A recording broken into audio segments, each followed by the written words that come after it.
this side of the House that those sentiments were expressed. They were also expressed by honourable members for Blythe Valley, Knowsley and Newcastle-under-Lyme, who reminded us that their constituents voted by clear margins to leave the EU, and there was common ground even with the honourable member for Hackney North. I don't always say that, who said that we must honour and respect the referendum result. And I will say to the House, the fundamental aim of the withdrawal agreement and the political declaration is to make good on the verdict of the referendum. And that is why they have been painstakingly negotiated for the last 2 years. Now, we did hear some passionate arguments for a second referendum from the honourable members for Mitcham and Morden and from Putney and from Totnes and indeed for others. And I sat in the Cabinet with the honourable member for Putney, and I always listened carefully to her many excellent contributions. And in my last role, I learned to listen very carefully to the honourable member for Totnes and her excellent contributions to this House.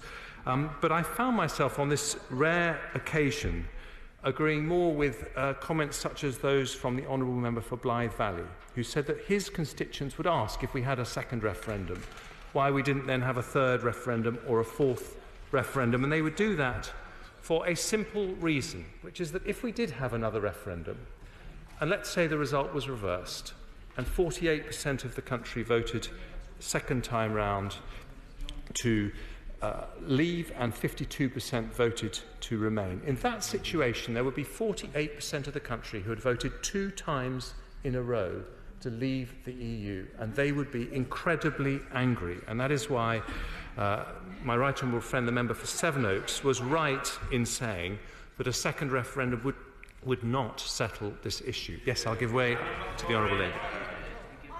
Thank the Secretary of State for giving way. But actually what he's saying is not correct. This is not about rerunning the referendum 2 years ago. This is about putting the decision now, 2 years on, back to the people to say, is this what we really want now the evidence is clear? I would simply say to her that she should just have conversation with the Leave voters in her constituency and ask them if they agree with that view, because I think Leave voters have a very simple message, which is they just want us to get on with it. And I think we have to ask ourselves truly whether it would settle the issue in their minds were we to go back and ask people a similar question again. I'll give way one more time and then